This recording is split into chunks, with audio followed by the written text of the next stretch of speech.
Keshod marketing યાર્ડમાં ટેકાના ભાવે ખરીદાયેલો તુવેરનો જથ્થો રિજેક્ટ થયો છે। જિલ્લા સપ્લાય અધિકારીએ 3 ટ્રક તુવેર રિજેક્ટ કરી ક્લસ્ટરે 5 ટ્રક રિજેક્ટ કરી છે। ટેકાના ભાવે ખરીદાયેલી તુવેર રિજેક્ટ થતા ભ્રષ્ટાચારની આશંકા પણ સેવાઈ રહી છે।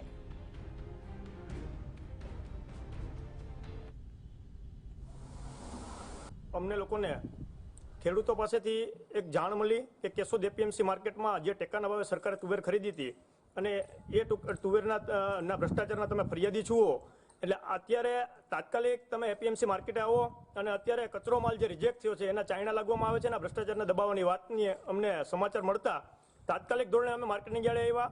આ બાજુનો જથ્થો સારી નબળી તુવેરદાળ જે પરત થઈ છે એને ચાઇનો મારી અને ખરાબ તુવેરદાળનો જે જથ્થો છે બહાર કાઢવામાં આવે છે। માત્ર ભ્રષ્ટાચાર દબાવી દેવાની વાત છે। આ ધ્યાને વાત આવતા જુનાગઢ કલેક્ટર ડોક્ટર પારગી સાહેબ સાથે મેં ટેલિફોનિક વાતચીત કરી છે। પારગી સાહેબ પોતે આ ભ્રષ્ટાચારનો બચાવ કરતા હોય એવી રીતે કે અમે ચૂંટણી કામની અંદર પડ્યા છીએ, એની પાસે કોઈ સ્ટાફ નથી।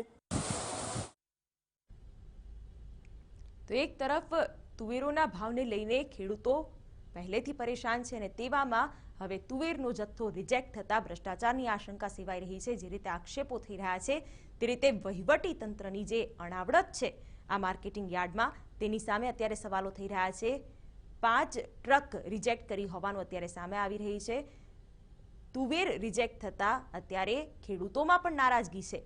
એક તરફ તુવેરના ભાવોને લઈને ખેડૂતો પહેલેથી પ્રશ્નો અને મૂંઝવણમાં છે, તેવામાં હવે આ તુવેરનો જથ્થો રિજેક્ટ થતા રજૂઆતને ધ્યાનમાં લેવામાં આવે છે કે કેમ તે પણ જોવું રહ્યું। તો આ સાથે સંવાદદાતા સાગર જોડાઈ ગયા છે। સાગર, શું રજૂઆત કરવામાં આવી છે અને અત્યારે આ રજૂઆતને ધ્યાને લેવાઈ છે? કોઈ કાર્યવાહી થઈ છે કે કેમ? લાગે છે કે સંપર્ક કપાઈ ગયો છે, ફરીથી તેમની સાથે સંપર્ક કરવાનો પ્રયત્ન કરીશું। પણ અત્યારે ટેકાના ભાવે ખરીદાયેલી તુવેર રિજેક્ટ થતા ભ્રષ્ટાચારની આશંકા સેવાઈ રહી છે। સંવાદદાતા સાગર જોડાઈ ગયા છે। સાગર, શું વધુ વિગત?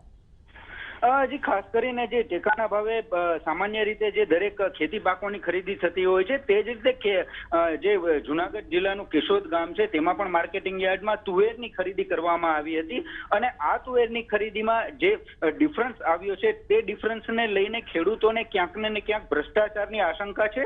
ગઈકાલે જે ચૂંટણી હતી એ દરમિયાન ખેડૂતોએ અધિકારીઓને જાણ કરી હતી, પરંતુ અધિકારીઓ છે તે ચૂંટણી ફરજમાં વ્યસ્ત હતા, તેને લઈને ખેડૂતોએ જે યાર્ડમાં જ રાતવાસો કરી અને તુવેરમાં જે ખરીદીમાં કોઈ ભ્રષ્ટાચાર ન થાય તે અંગેની તકેદારી દાખવી હતી। અને જ્યારે ખેડૂતો આજે સવારે પહોંચ્યા હતા ત્યારે આ જે તુવેર છે એનો જથ્થો સાફ કરવામાં આવી રહ્યો હતો, તેને લઈને ખેડૂતોને ક્યાંક ને ક્યાંક ભ્રષ્ટાચારની આશંકા છે। આ અંગે અધિકારીઓ દ્વારા રજૂઆત કરવામાં આવી છે અને આ અંગેની તપાસ ચાલી રહી છે। જી શિવાની। સાગર, આભાર માહિતી માટે। તો કેશોદ માર્કેટિંગ યાર્ડના વહીવટ સામે સવાલ ઉભા કર્યા છે અને ભ્રષ્ટાચારનો આક્ષેપ અત્યારે તો ખેડૂતો કરી રહ્યા છે।